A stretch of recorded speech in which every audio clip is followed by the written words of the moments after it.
I've never even thought about it as discipline and consistency. I just frame it slightly differently. It's just a different frame that I use. So when you say that, I look at it in terms of next step, because I am what people would call neurodivergent, which means I tend to think slightly differently to how other people think, and I have because of that, and this would apply to a lot of other neurodivergent people as well, a very strong inner compass. So my body will let me know when I'm doing something that I shouldn't be doing, and it comes in terms of that voice in your head where it makes you question. So it's like when people talk about beer fear. It's just super loud. It's just that voice being super loud. And I think that neurodivergent people have a stronger internal compass like that. So when that voice gets loud, I'm doing something that to me is inauthentic. So I have to then take actions every day to not do things which are inauthentic, because I want the voice to be quiet.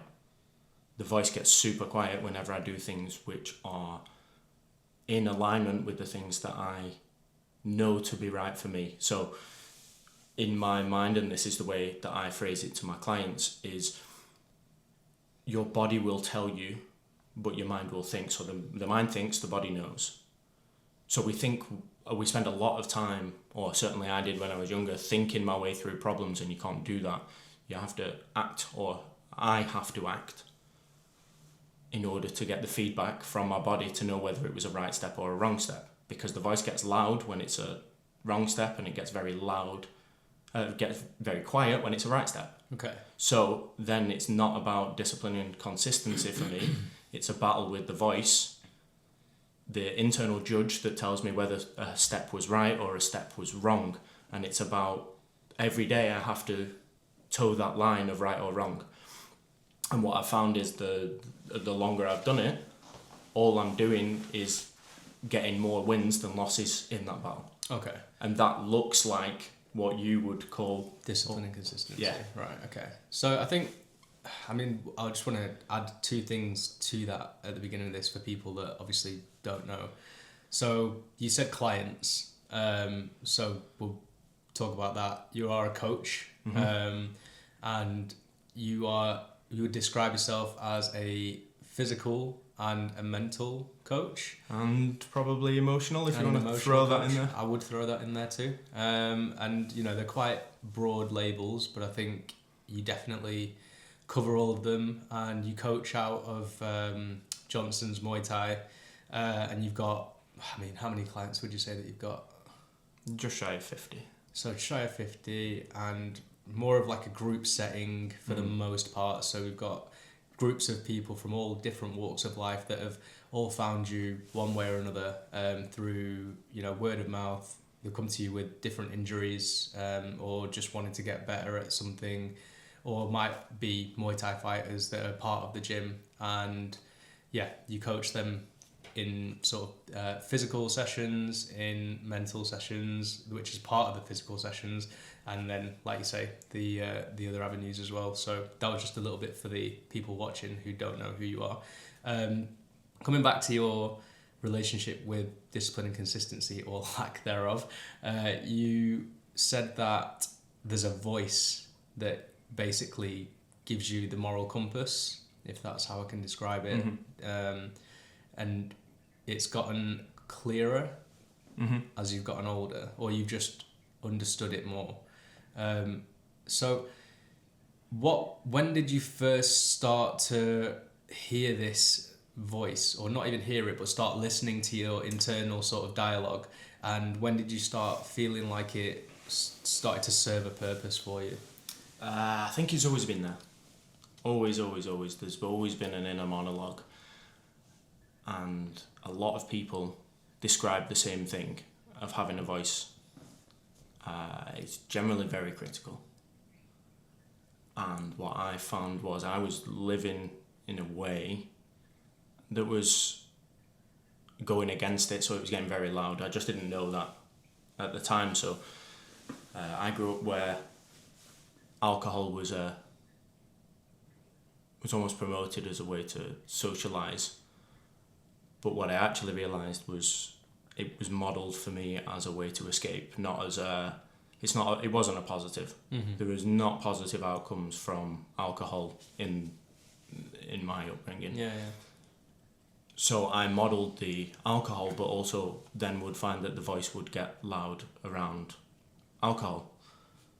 So the first time really that I started to think, well, that voice gets real loud at weekends and it's not as loud during the week when I go to the gym. And it was the feedback of that, and I thought, oh, I wonder if I stop the alcohol, does the voice get quieter? And it was just a curiosity. And then I was like, oh yeah, it does. If you stop alcohol, does the voice get quieter? Do you mean if you stop alcohol, does the voice get louder? No. The voice gets quieter. So which voice are you talking about? The one that's giving you the moral compass, or the one that's telling you to escape? There's nothing that I don't think there's anything that tells you to escape. Mm-hmm. I think that people escape when things are too difficult because you have to face the truth. And the truth was that the alcohol was a problem. Okay. And chasing, because to me, it's always a matter of like, okay, what's next? So the culmination of that, or the Mount Everest of my alcohol, was being on a bed in Marbella at a champagne party. And then I was just looking around thinking, I don't like this at all. I shouldn't be here. Like a sort of moment of clarity where you just kind of stopped and saw everything for what it really was. And that was it. I was done. And when was that? Oh, I couldn't tell you exactly what year, but roughly a while ago. How many years?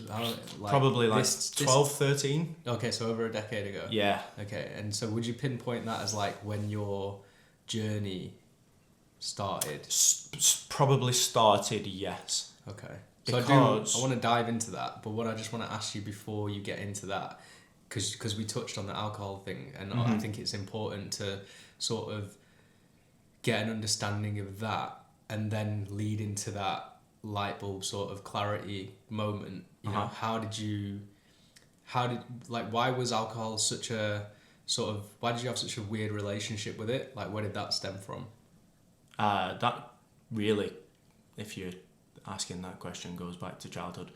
If you want to, you don't like. I didn't have a bad childhood. I'm not saying that, because people tend to, I think that people tend to use it as an excuse if you had a bad childhood, and that's not what I'm saying at all. Didn't have a particularly bad childhood, but there were not great parts, and they seem to centre around the use of alcohol, because it takes people's, what I would consider now as nervous system regulation, goes way off. And then people act in erratic ways, which they wouldn't usually, and it never goes well. So I saw things from my parents which I wouldn't usually see, which creates confusion, and I think a lot of that is down to the use of alcohol, because it takes people's inhibitions away, and I think that's especially prominent for other neurodivergent people as well. It changes a lot. So that's where... In the way that the mind operates? Yes. Okay. Yes. What I've noticed is, especially on the ADHD side, there seems to be an off switch. Because, and then somebody else would be able to describe that, tell you exactly what's going on and describe that far better than I could. But there seems to be a point at which, when people with ADHD drink, there is an off switch and tomorrow doesn't exist. Everything becomes just doing present. Now. Yeah, okay. They're not thinking about what's coming next. Gone. There's no consequences. There's no planning. There's no. It just is. You are here. You are right now. The moment exists, and it's great. This moment's great, and that's it. That's it. Yeah. And then you pay the price for that in the voice tomorrow. Yeah. And that was kind of how the switch happened. Right. So that was like the lead up, like continuous repetitive cycles of that moment happening, and eventually you just get sick of it. I just saw that the voice was loud, and all right, maybe I can quiet it down. So in terms of like, I just want to touch on that a little bit more. So in terms of like, you having that, because you said you had it at a young age, right? Mm-hmm. And it was leading you then, but it just wasn't as, you were either not listening to it as Mm-hmm. much, or it just wasn't loud as it is now. Mm-hmm. Or you maybe just didn't know what it was yet. You know, it's like you're still figuring stuff out. So like, when you were going through your sort of, I guess, like adolescence, you know, you're just partying, right? Like Mm-hmm. everybody parties when they're younger and they don't know what's going on. They don't like have a plan in their mind. Well, most people don't. And they're just like living for the weekend, right? Mm-hmm. And I think like most young people are like guilty of that, because like you said, alcohol is just promoted everywhere, and it's like this great lifestyle sort of thing that you need to do. It's like a rite of passage almost. So as you're like going through those, were there like good times that sort of still allowed you to do what you wanted to do as a young adult, and you know, being sporty and being like athletic and things like that? You know, were the two able to coexist, or was it just like that was destroying what you were trying to? Because you saying like during the week it was fine, you were kind of like on a good path, and then you'd go out, party, do whatever it was, and then all of a sudden like it would nosedive, and you didn't know why, but you seemed to be like you were on your way to something, and then it kept derailing, so you were stuck in a bit of a loop. Mm-hmm. Like, were you able to still climb at that point, or was it taking you off track every time, so you just weren't getting anywhere? No, I would say I was definitely improving. Mm-hmm. It was just that it got to a tipping point where I thought, well, the 2 or 3 days that you spend afterwards, it's just not worth it now. It's not worth the trade-off or the slow down. I wonder if I can get 3 days more progress. It became a logical thing. Mm. So that prevailed. So you're in Marbella, you're like on a lad's holiday. Mm-hmm. You're on the lad's holiday, and then everyone's partying. What is it like? Middle of the holiday, end of the holiday? Have you had too much already? No. Or are you not even started yet? Like, where are you on this holiday right now? It's the main day, so in Marbella they have champagne parties. Okay. Place. It's like a beach club or something. Yeah, Ocean Beach. Okay. Yeah. Yeah. And they have a champagne spray party where groups, you book a bed, and you have so many bottles of champagne between you. Yeah. And it's too many to drink. So that's why it becomes an Ocean spray party. So everyone just starts wasting it, right? Just goes everywhere. So, what is this? Yeah, why am I doing Had you this? been before? Oh yeah. Like to say similar things? Yeah. And I'd had more fun the times before, but it was just like that year I'd been building up, and then I think there's something in that as well, though, right? Like you just kind of get to a point where you just think this is getting boring, and like you're just repeating a cycle. It's like a repetitive thing now, and you're like, I've done this to death, and then you kind of reach the wall, I guess. Well, this is something I talk to my clients about, and something I'm quite hot on is I think you've got two phases that I've seen so far. What, in in life? terms of life? Okay. Yeah, which you can apply to most people, and I don't know if there's a third. There may be. I don't know yet. I haven't hit it yet. The first phase is where people look at status games. So they are things, and I think it's completely natural, because we've got to look for a mate, we've got to look for shelter, we've got to learn to provide for ourselves. So you have to do that in terms of status. You have to look like somebody who's desirable to get a wife. Yeah. You have to be desirable in terms of either having a business or working for somebody. You have to be desirable, otherwise you can't make income to provide. You can't put a shelter over your head. Yeah. So we have to play.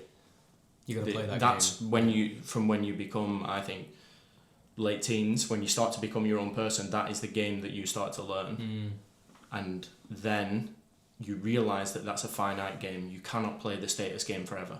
And I think that's where people like middle-aged, when they talk about a midlife crisis, that's people who try and solve the transition from stage 1 to stage 2 with more of stage 1. So they buy a bigger house, more car. Because I think, It worked before, so it'll work again, but it's the discomfort of the transition from, am I playing status games, or am I going to stage 2, which is hard, which is, for me, are authenticity games.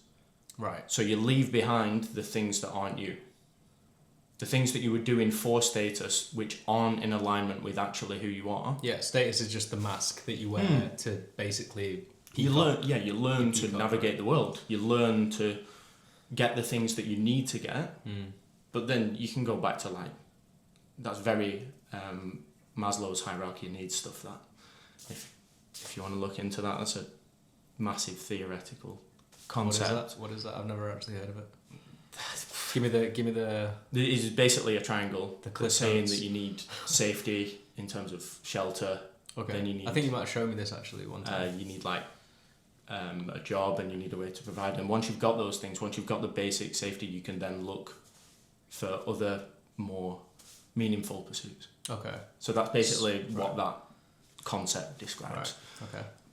But then when you start to move into that second phase of authenticity, that's when you've got to shed a lot of things. And I think that concept of going from stage 1 to stage 2 for me, and it perfectly describes what happened there for me. It's just it happened pretty early for me. Right. I was in my late 20s by the time that happened for me.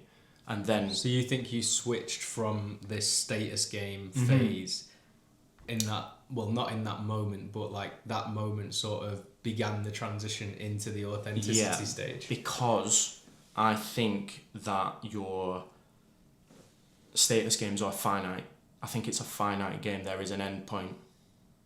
Where do you go after a champagne party in Marbella? In the drinking game, you don't. You're at the pinnacle. You're at Everest.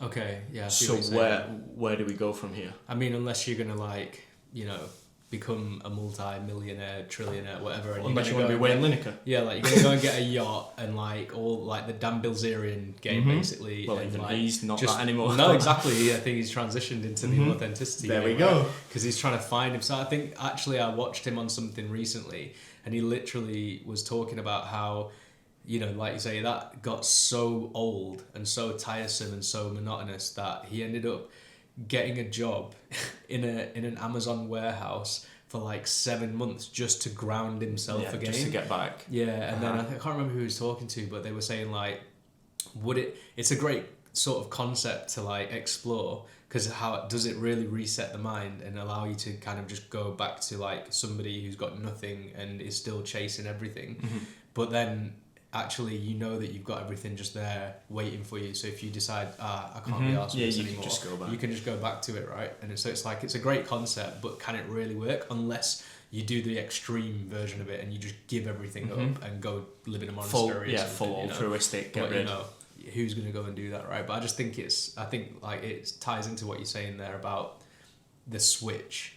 Like someone, you know, where do you go from the champagne party? Well, if you're going to hit, you know, you're going to hit the jackpot and you've got all the money in the world, you don't really go anywhere else, but the game's level just goes higher. So instead of having one girl that's interested in you at the party, you know, because she happens to catch your eye, you know, now you've got like 10 girls that like are bought and paid for that like sit on your boat, you know, and it's the same thing essentially, but it's actually more numb because you know all of it's fake. Whereas like at least the girl that catches your eye is semi-real, you know what I mean? So yeah, I think it does get old fast. You know, you reach a certain point. I think, you know, it happened to me, it's happened to people I know where you just kind of, you know, on a lesser scale, like you kind of college days, uni days, and you go on so many nights out and, you know, you're partying with so many people, and then you try and recreate those nights that are like, feel like the best nights because they're the first nights. And then you go out and you kind of just think like, you know, why am I in here? Oh, that, you know, that guy, those people over there are all just having the time of their lives. Why am I not? And then it starts to make you like question what's happening here. And then you start looking, well, is this happiness? Like, am I happy in here? Or am I just, why am I doing this? And I guess that ties back into escapism and what you were talking about, right? What are you running from? But that's exactly it. It's escapism when it gets to a certain point. Yeah. Because you've then got to manage the transition from one to the other. Yeah. Because you have to be honest to transition, to go from one to the other. You have to be honest that some things that you've glorified, they can even be positive. So like you'll get a lot of people who are career driven. When I get to this position, I'll be happy. You just put in a pinpoint to say that's my Everest. Yeah. And you're gonna get there, and now what? Yeah. Because there are very few people, I would say, who are genuinely themselves in that position. So there's so few people who are that tied to a specific profession or a specific title that it would be genuine. Yeah. You are doing it because it ticks boxes of shelter, status, ultimately everything. Yeah. It adds layers of protection. Yeah. From the real things that you've not dealt with yet. Yeah. Because it's like, I had a similar conversation, not to this depth, with one of my clients yesterday, and we were talking about cars. Now, I don't care about cars. For most people, they're a status symbol. But he has a really nice BMW car. Very nice, top end. And he flies around the world going to Formula One shows. He's worked at the racetracks. Yeah. Like, that's authentic to him. But other people use that as a status symbol. Yeah. But he doesn't. He spends his money on the toys that he cares about. Yeah. Whereas for him, that's authentic. For the vast majority of people, it's a status symbol to keep up with the Joneses. Yeah. I know who you're talking about, and like I've spoken to him, and you know, none of that stuff ever comes up. Like you'd never know, right? Like you'd never. There's no bragging about it. He's such a humble person, and that's the difference. I think is like sort of quiet contentness. Is that a word? Contentness. Contentedness. Contentedness. Contentment is.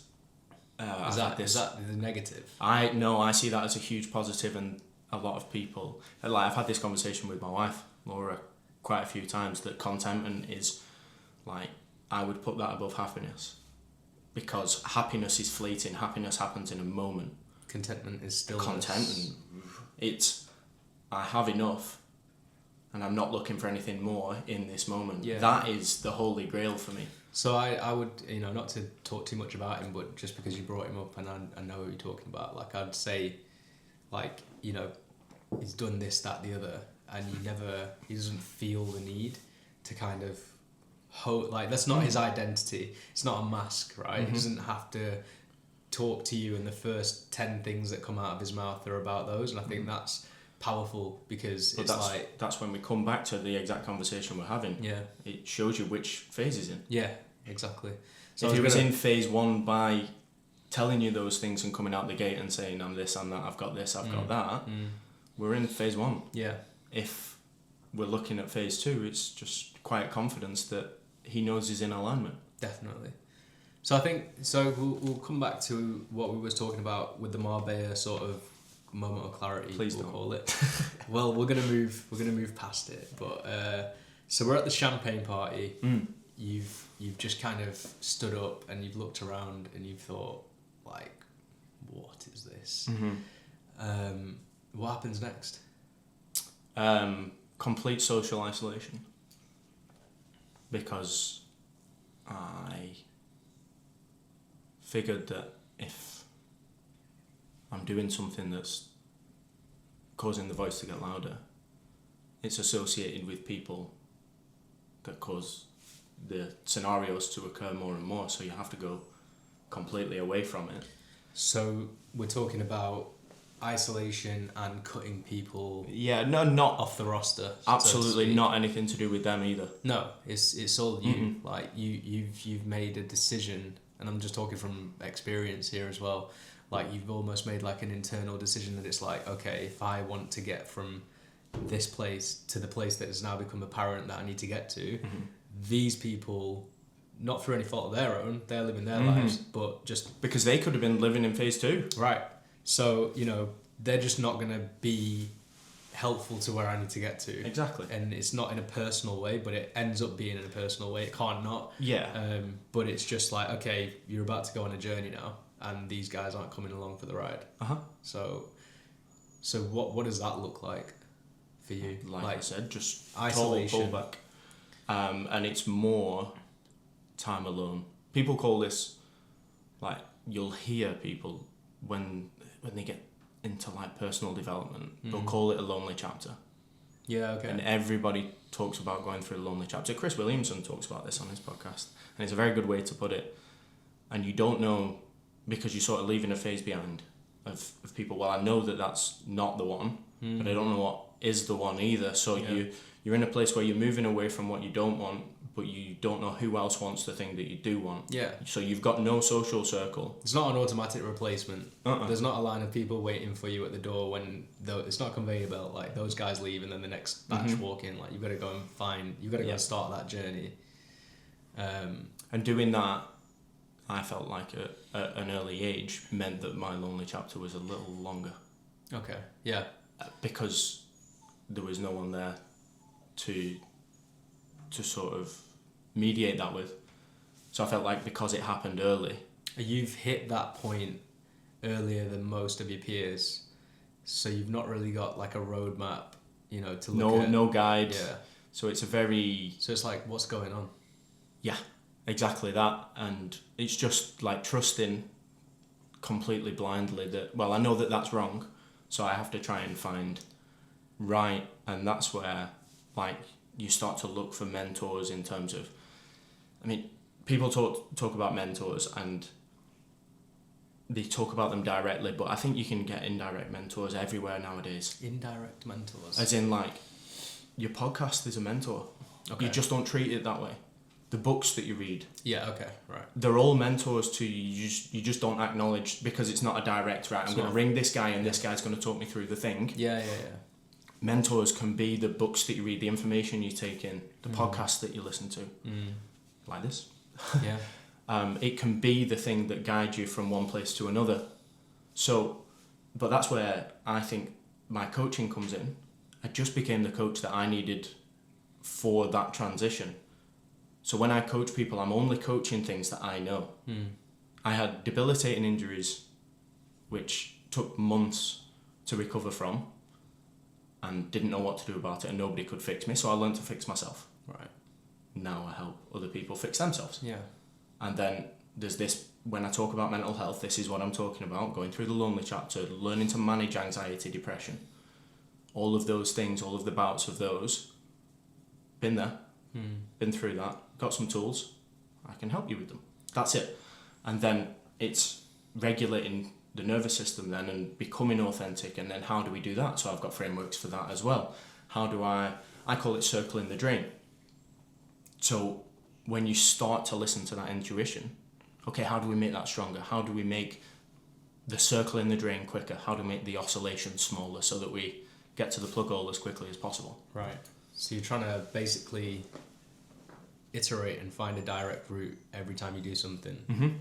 So. Because my route is not anybody else's route. So the tools and the principles that I use have to be applicable to everyone. Yeah.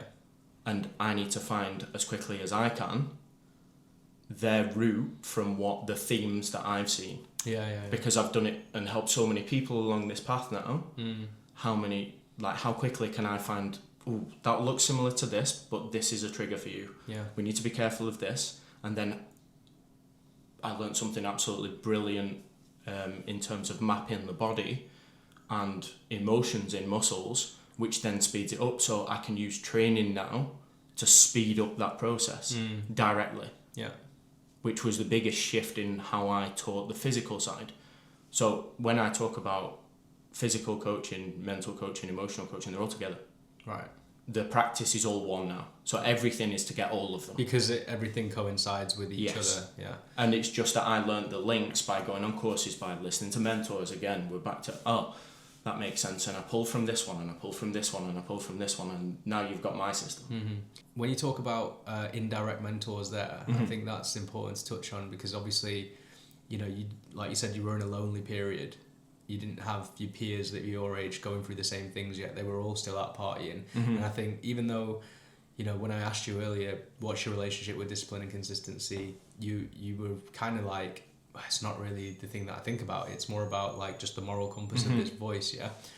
But I think there is a discipline in the way that you sort of carry yourself, in the way that you choose to listen to that voice over listening to because I'm guessing there's two, right? One's like telling you the right thing to do, and there's also a little chip that's going, oh, maybe you want to do this though, and you're like, yeah, but I've made a decision, and I think it's a muscle. Like every time you do something the right way, that ability to do the right things gets stronger and stronger.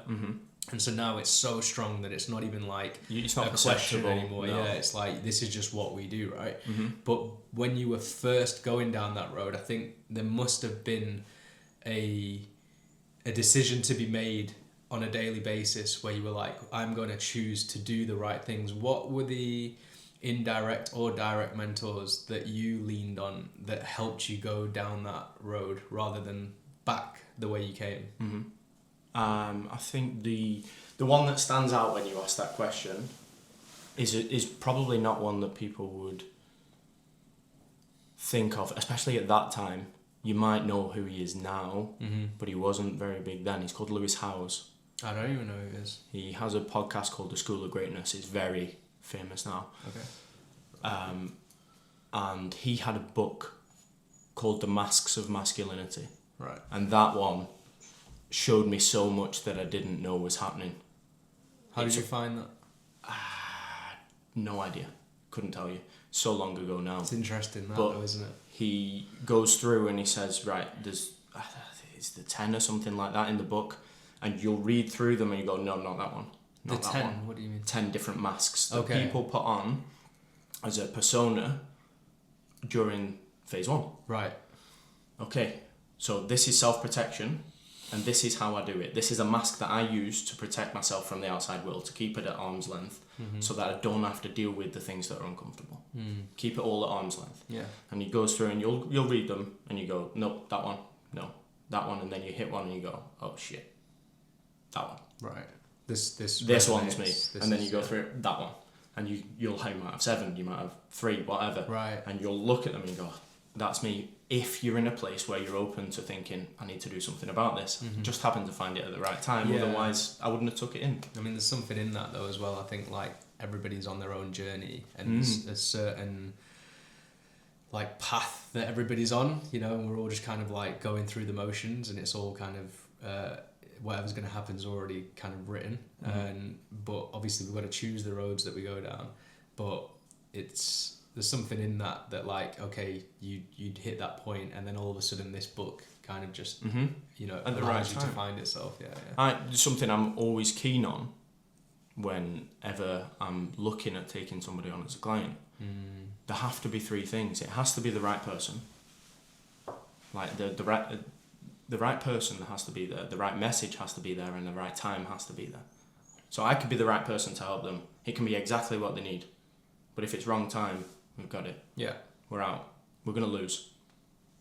So it has to be all 3. Has to be, otherwise we're not getting the result that we're after. Right. Because you want, by asking for guidance from somebody, you're opening yourself up to, I want something different. You are at one side of a river and you want to get to the other side and you have no idea how.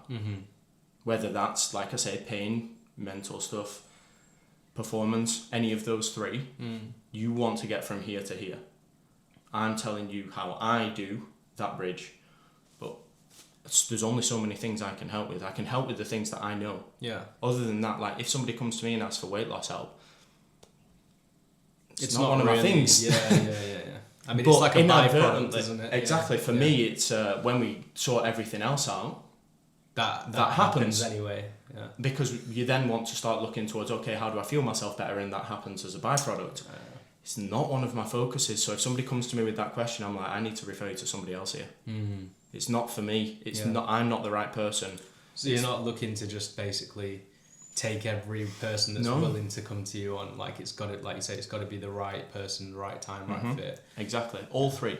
And when I talk about it, I say, like, if I'm after 3, I'm after a unicorn. Because if I get 3 out of 3, that's a unicorn. We'll get good results. Yeah. If I get 2 out of 3, I've got a horse. If I get 1 out of 3, I've got a donkey. Right. Nice. That's a good analogy. I want unicorns. Yeah. And I'm looking to create, like you said, it's group-based, a lot of it.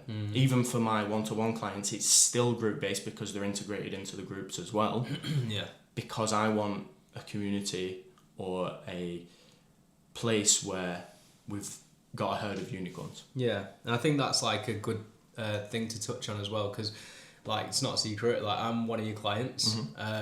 Is well just coming on to a year, right? Like I think I came to you at the beginning of January, spoke to you in like late December last year, and I'd been, you know, around the houses looking for somebody to tell me what was going on with my shoulders basically.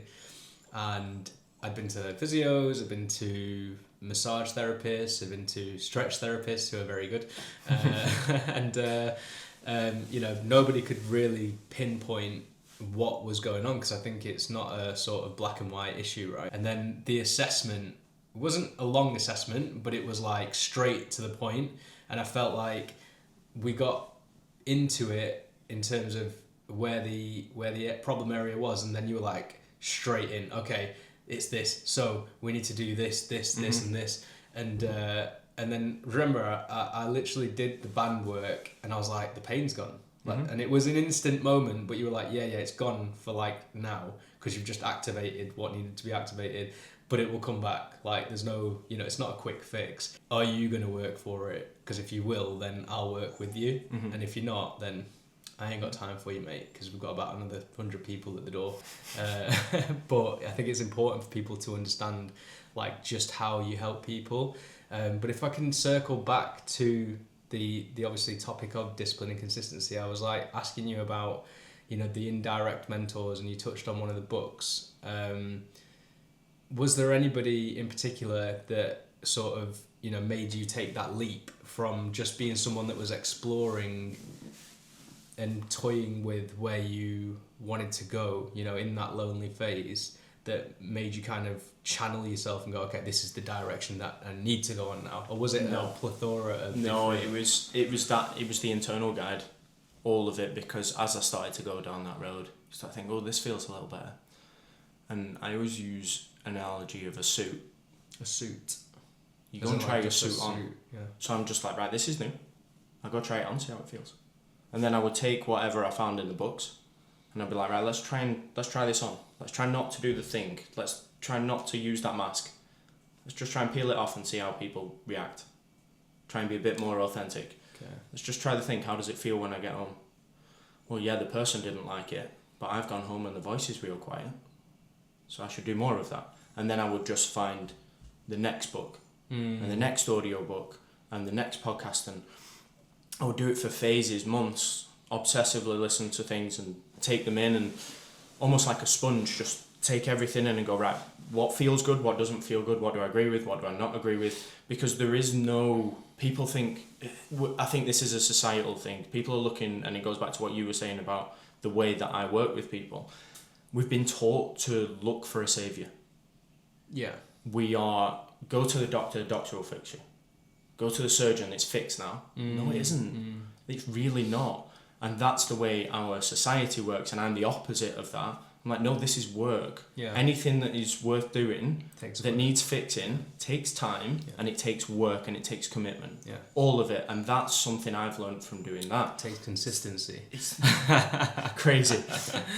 But for me, I would describe it differently. But yeah, it's still true. I think they all like, I think the foundational sort of elements of it tie in, like, but people will recognize it in different ways, right? And I think, you know, I think that reminded me of why I was talking about what I was talking about, is because you were talking about unicorns, horses and donkeys, right? And there can be people that turn up and they're not, you know, they want to get across the river, as you put it, but they're not quite sure how to get there. But also they can be shown how to get across, but not willing to actually take the steps to do it. And, you know, anything that is worth doing, getting across that river takes effort, right? It's not just, you don't just have a bridge out of nowhere. You either have to build that bridge or you've got to learn to swim across that river. And I think that, for me, you know, wherever I am on my journey, I don't know, but, you know, I think I'm far enough along it to recognise that, you know, I wasn't just going to walk through the door, and you kind of made me realise that as well, that you weren't just going to go, right, problem solved. You know, it was going to be like, okay, this is going to be a journey now, and I'm going to give you the tools to fix what we need to fix, but also And this is what's happened as well, is we're going to discover other things along the way that you're not even aware of yet, and then we're going to fix them too. Yeah. And then the journey continues, right? And so it's loops, and you open new loops. Because the way I describe it to people is, yes, we'll have an initial assessment. We're going to look at what's working well in the body. We're going to see where any problems are coming up from. Okay, we're going to try and solve those. But you're telling me your shoulder hurts. And it's like a house fire. If I'm sat in the kitchen, I can hear the alarm in the kitchen, but can I hear the one upstairs? You'll only hear the loudest alarm in the body. That doesn't mean there aren't 3 going off. Right. So we get rid of, we quiet and turn down alarm number 1, but then number 2 is going to get real loud now. Yeah. And it switches as well, because as I was talking about before, with the way that the body stores tension and emotional links between each muscle and having specific emotions corresponding to specific muscles, when life events happen, when we're feeling specific things around big things that are happening in life, we're going to start to store tension differently. We're going to start to hold it in different places. That's why things like going to see a stretch therapist or getting massages, it gets that trapped energy moving. That's why it's so freeing to us. But it's also why some people after those feel a bit strange, like you've stirred something up in them, and why they can be a bit off for days afterwards, because you've just unsettled something which the body was storing up for a reason. And it only stores tension when it feels unsafe. So part of what I'm trying to do is get people's bodies to feel safe, and then the mind can start to explore. Yeah, where did you pick that up? Because that's quite niche, right? Like, you talk about being in tune with the body and hearing the alarms, you know, and there not just being one going off, whereas most people would just hear that one alarm and think that's the issue. But then from there, like you said, when you go and get a stretch or a massage, it starts moving the different parts of the body around. They aren't even, I think most people aren't even like, that's not on their radar, you know, the fact that emotion can cause pain in the body, or cause the body to seize up, or cause tension and cause injury, or things that they would class as an injury, but really it's something else completely. I was listening to a podcast because I used to coach CrossFit. Right. That was where I started my coaching stuff. And there was a famous podcast that in that community everybody listened to, and there was a guy went on it, and I used to listen to it every week. And there was a guy went on it, and I was like, he knows something. He's different to every other guest. The host or no, the guy that the was guest. the guest. Okay. He was different to everybody else I'd listened to on that podcast. I listened every week, and then that one week I was like, what's different? Because the host treated him completely differently. And he came across completely differently. And he really got his message across. It was like I was watching a podcast where he was speaking directly to me. So from there, I started to follow his stuff, dip into that a little bit more, try and learn it. Because you remember the name of the person? Yeah, it's called Julian Pinot. Okay. His handle is StrongFit1, but he doesn't post anything anymore. Right. So he made over 200 podcast episodes over years, and that explained everything he did. So I got all the knowledge, and I was like, tried to implement it, and then he was running a seminar the week before, well, we didn't know it would be, but the week before lockdown. So the week before lockdown, I flew to Amsterdam, went to a place called Utrecht, right, in Holland, yeah, to go and do a seminar. So there was a 2-day seminar, and then there was a 4 or 5 day coaches week, 4 coaches to carry on their learning more in person from what we'd learned from the seminar. So I thought, I'll do both. And this is where the internal voice was so loud. Like, I knew I had to go and do that thing, because he'd done seminars like a year or 2 before in England, and I almost went, but I wasn't ready. Right. So I didn't end up booking it. And then 2 years later, however much longer it was, the cost was astronomically higher, but I knew I had to go. Yeah. So I used a loan to go to Amsterdam to learn this thing, because I knew it was the right thing for me.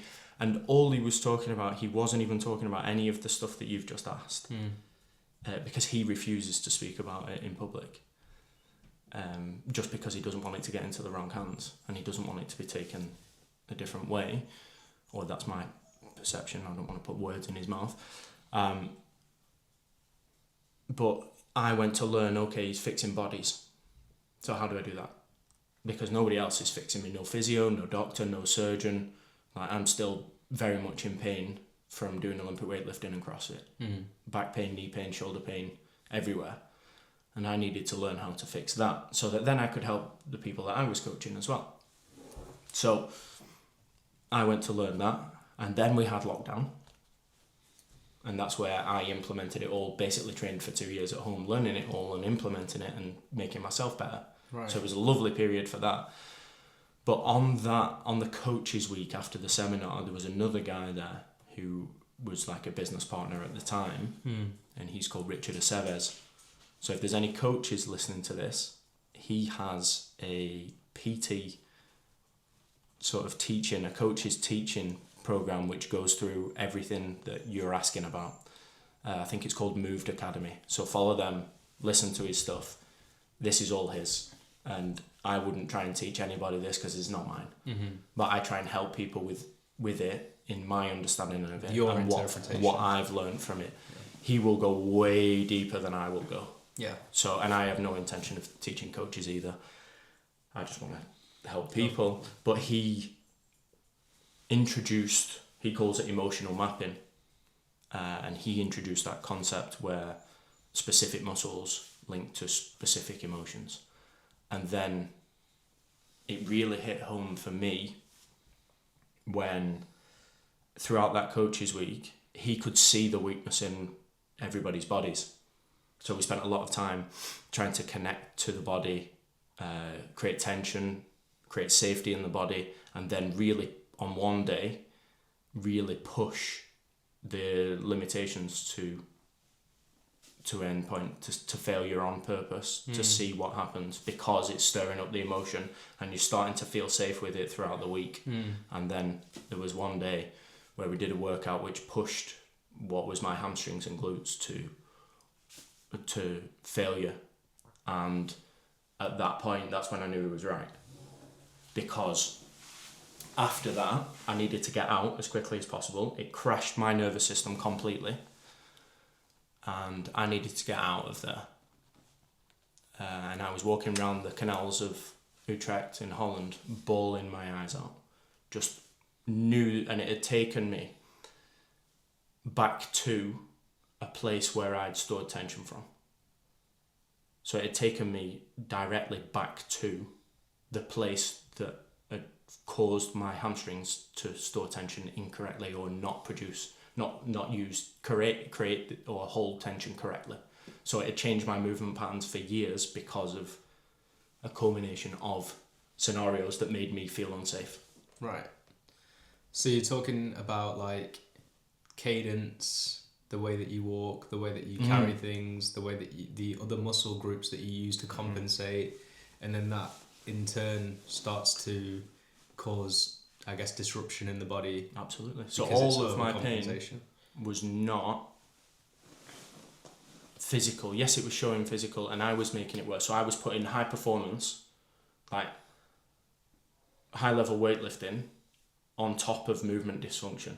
But the movement dysfunction wasn't the cause. The cause was that my body couldn't store tension or hold tension properly. So I couldn't squat in a way that my body would like to squat. Right. But I'd like my back squat 1 rep max was like 180. So you'd still force it through. Oh hell, because the sort of popular consensus is, no pain, no gain. You're gonna feel pain, no gain. We're lifting weights, you know. We're yeah, buddy, lightweight, baby, like all that kind of demeanor is what you live for in that environment, right? It's like you feel that pain, good. That's a good thing. Like we're doing something right here. Whereas now you're saying you met these sort of people that were further along in their experience and their coaching methods, and they've realised actually no, not all pain is good pain. Actually, not all pain is connected to the physical whatsoever. This is emotional damage. That's causing a physical ailment. Right. And so you've taken that now. What did you call it? Emotional mapping. Mm-hmm. That's his words, not mine. Yeah, I'm not trying to take it. You've by no learned means. from Richard Aceves. Sorry, don't want to butcher that. Richard Aceves. You went on that course, Mm-hmm. and then on day 5, did you say? Can't remember day The 4, last day 5. day. The last No, one close to the last day. Close to the last day, he like pushed the boundaries basically, and so now you're walking around Holland, reconnecting. Yeah, it takes you immediately back to the thing, and I'm listening to domestic violence. Okay. And we're back to alcohol. so there's obviously a loop there, right? Mm-hmm. But is it fixed after that, or does it unlock the pathway to go and deal with it? It's released. So it's releasing the tension that was held there for years. So now after that, you feel great after you've had the sort of bit of time with yourself and cried, I guess, or just dealt with it in whatever way you dealt with it. Slightly differently. Like I've mentioned the masks before. Yeah. It was almost like there was a physical mask that I didn't know was there. Right. So now all of a sudden it's opened up this door. So you've opened up the panic. Yeah. Because now, oh wow, this was a hell of a lot worse than I thought it was. And now you've got to deal with that reality. Yeah. Which is, I genuinely had no safety. Yeah. So now, the path for me was to build that safety in myself. And that's the process. So if we've got emotional storage from anything, that was something that had held for me. Everybody's got their own. That's what I was just going to say. They're all going to be different. And that's why trauma kind of gets a bad rap for me, because people describe it in a way that it has to hold you back. And I just don't see it like that. Because yes, that's not a great thing to go through, whatever. But it makes you become who you are. So would I be helping all these people without that? No, I wouldn't. So the negative spin on trauma I don't like, because it allows people to identify with the negative. Yeah, I mean... when it can lead to so much positive. For sure. So... you look at like prime Mike Tyson, for example. Mm-hmm. Do you get prime Mike Tyson if he's not, brought up in like Brooklyn at that time, when he's got nothing? He's just a lost 13-year-old, mum's whatever's happened to his mother, and then he's just this beast of a child with no direction, and then gets sort of, I guess, found by Customato and becomes this one-directional phenom who's just philosophizing, all the great warriors from the past, internalizing them, and goes in and just destroys and decimates, right? Like, do you get that without the struggle and without the emotional roller coasters that you've got to take on? I don't think you do. I don't think if Mike Tyson grows up in suburban, wherever, suburbia, like, and his mum and dad drive a Mercedes, like... But then you come back to, is that true Mike Tyson, or was that image? I don't know him, so I don't know. You end up going in a circle. Yeah, but then because that's is that something that he would have wanted? Because he's older now, so he'll know himself better now. For sure, yeah. Would he have wanted that for himself? Yeah, would he have wanted that? Yeah, you don't know. Constantly, I think, still trying to figure himself out still, and he's miles and miles ahead of most in his journey. Yep. When you hear him speak, it's incredible. But just I mean, I think that's just a good example though of like you say, trauma not working against you, but actually working for you. It puts you. You can channel it. Puts you to work. Yeah. For some people. Yeah. For some people, it's absolutely debilitating, and I get it. It makes sense. It's heavy because the nervous system can learn to shut down, and this is the kind of thing that in my coaching I'm trying to use movement to get people to get away from the shutdown, to get away from the anxiety, to give. It's almost a release valve. Yeah. So there's always a tank building up, always, for everyone. There's only one stress bucket and everything pours into it. So my role is to create, in my mind, an environment for them to release that and get them moving in a direction that they want to go. Yeah. So you'll see that some of the people that I work with, we're in a Muay Thai gym, so some of them are fighters.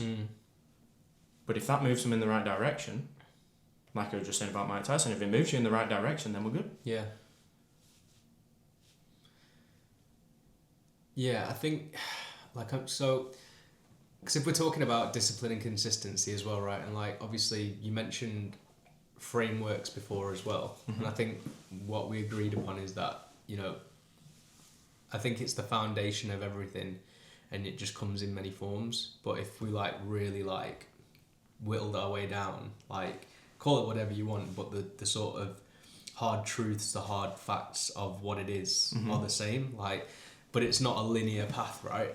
And so you're gonna have your ups, your downs. You're gonna have the things that knock you off, the things that kind of you've got this voice compass in your mind. You have, and it's kind of telling you really loudly now, really clearly, because you've been on the journey for such a long time. What's right, what's wrong. You might not always listen to it. The thing is now I don't have it. Yeah, because maybe you do, but it's not even. I've done so much work to quiet it down and do the right things that now it's unnecessary. It's not there. So there's no loud voice telling me, or no internal feeling saying don't do that thing. So now it's almost like I have to listen for a whisper. Right. So even when I'm presented with something, I have to go, which one gives me a whisper? Because they're both going to be good options at this point. Okay. So you've come so far. Yeah, so now I'm listening for the whisper. You've come so far down the path of making correct decisions that now both decisions could lead to a good place, right. But which one's the best one? Yeah, which one's righter? That's interesting. What I use when people ask me for help is what I have boiled it down to, especially on, we're back onto an authenticity conversation here. Starts with interoception. So we're back to listening to the body. Interoception is our ability to perceive our internal signals. You've got exteroception, which is paying attention to the outside world. Interoception is more about paying attention to internal signals. And that then we're now aligning to the nervous system, because energy and focus out are more sympathetic in nature, and energy and focus in are more parasympathetic in nature. So if we spend more time thinking about or feeling the things that we need to feel in ourselves, we need to get that stronger. We need to be in a parasympathetic state in my model, in the way that I work. So I need to get people to move and to feel and to pay attention to the feedback of the body. What's the first thing that people do when they go to the gym? They mouth breathe when they get tired. We're straight out. We've now got no feedback from the body. So the first thing we need to learn is, how do I feel the body and how do I pay attention to the body whilst I'm moving? And that's where the nasal inhale comes in. Okay. Because that's parasympathetic in nature. So when we're breathing through the nose, we're going to be in a more parasympathetic state. We're going to stay more present. Okay. So we need to learn that and applying that to our exercise, because exercise is then a gateway to get the energy that's stored moving, and we're going to pay attention. And then if we hit on a weakness, it's going to be louder. Right. Or we're going to struggle with it, or we're going to know that we're struggling with it because the breath's going to stop and we feel unsafe. Can we really just deep dive into the word parasympathetic? If you were to put that into layman's terms for anybody that's never heard of it, what does parasympathetic mean? So the split in the nervous system, sympathetic, parasympathetic, you've heard of fight or flight.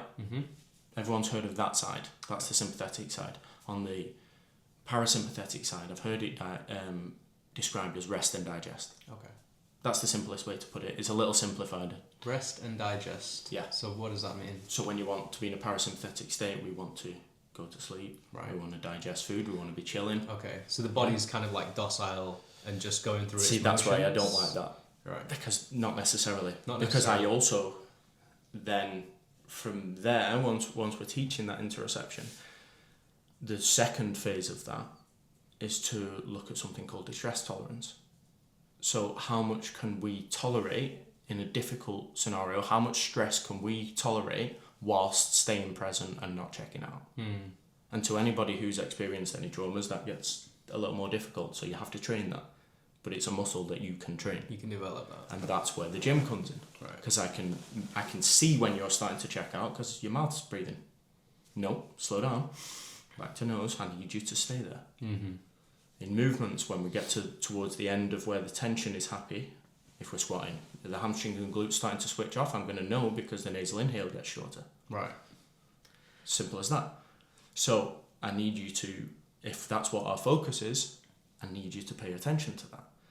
But then we're going to push that as far as we can. So we have like a sphere of what's comfortable. If we have a bubble of this is what I can tolerate and anything outside of it, I switch from parasympathetic to sympathetic. And I need to grow that bubble as much as I can. In my way of helping people, we start with the interoception. Right. Once we've got that, we build distress tolerance. So we've learned to listen to the body. Now we challenge how hard you can push whilst listening to the body. Okay. The more that we strengthen that, we get down to the last bit of the circle, which is agency. Okay. Because the more that I can pay attention to how I feel, the harder things I can push into while still doing the things which are good for me, gives me agency. Agency is control over my life, my decisions. So if I'm always listening to the body, I'm pushing myself to do hard things, even when they're uncomfortable, but staying present in them so that I can get the feedback. Right. We're now showing how I navigate the voice. Because I get agency, because now I know which one's the right decision, which one's the wrong decision. Okay.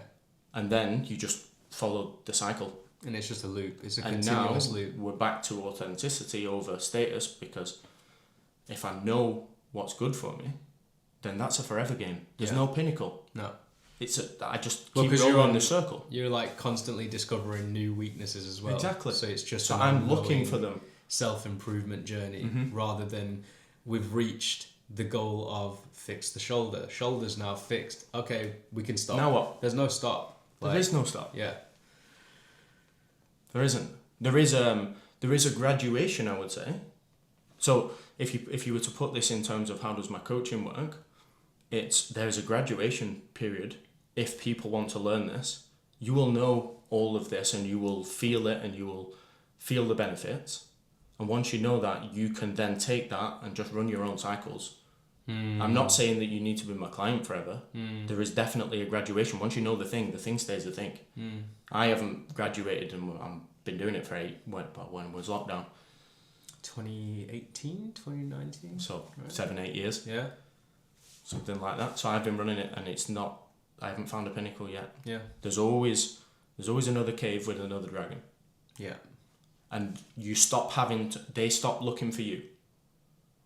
So the things that have been holding you back or that were holding me back chase you, and in the status games you run away from them.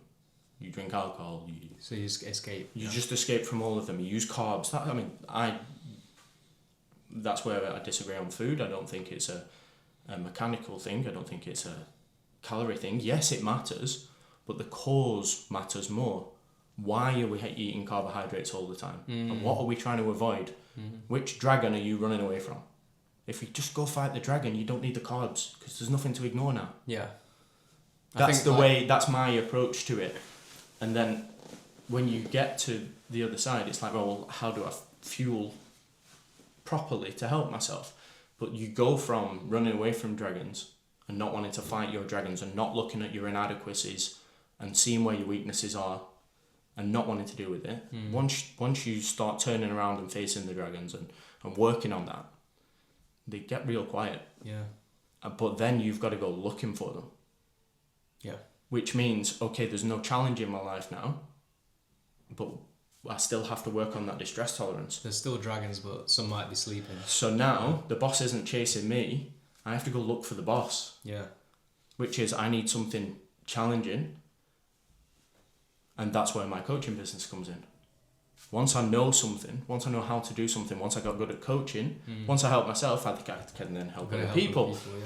Now I'm getting good at helping other people. How do I help more people? Yeah. Because that's a different boss. Because being a good coach and getting people in are not the same thing. So then you've got, I need to learn this. Yeah. And now I need to learn this. And if you're not willing to turn around and face your dragons in the first place, you're going to struggle with looking to find the next one.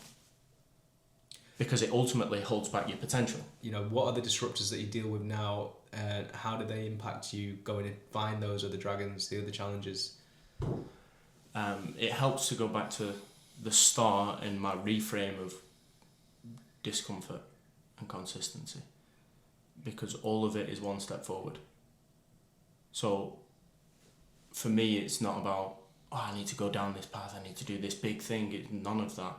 It's all driven by authenticity. What's important to me? Creating a safe home environment, or creating, for me, there's 3 levels of environment. You've got internal environment, which is the most important. You've got home environment, which can derail the first one real quick if it's not right. And then you've got external environments. So I've looked after, and I do a hell of a lot to look after my internal environment, which then, because I'm working on myself, creates a better home environment, because I am able to be the person for the family. So then I can be the cornerstone for the family. Cool, once we got that sorted and we're pretty good at keeping that maintained, now it's about, well, how can I create a safe environment for other people who need it? Right. That's it. And I think that that's my forever game. And whatever that means, whatever challenge that brings, I will do. So by just saying that, I put sort of a line in the sand to say, I think this is the way that I'm going for pretty much forever. Yeah. At this point in my mind. Just like a hierarchical structure that allows you to say, okay, if that's good, now I can get to the next part, and if that's good, now I can take care of the next part, and then the rest takes care of itself. And I think people, if you start to look after those 3, life seems to become a lot better. But it has to start with number 1. So step 1 is, okay, you might not particularly like your job, but if you start to take care of yourself, if you start to consider yourself more, you know, like you were saying, the carbs, what you were trying to escape, you know, if you start looking at the food that you're putting into your system and just make that change, then that starts to take care of you. Then now you can start to get to the next part in the structure, which is the family environment, or the people that, you know, the close friendships, the home environment. Right. Yeah. So the close people around you, now that you can start to go and take it. Once those are good, then you can start to look at, okay, what's the next steps I can take that are going to drive me forwards? It's things like that. Where are my external environments? Are they good for me? Or are they bad for me? Because I need to curate that. Yeah. So other people's environments are not going to be the same as mine. That's not what I'm saying. I'm not saying you need to go and create a community of people who do this. That's my path. Yeah.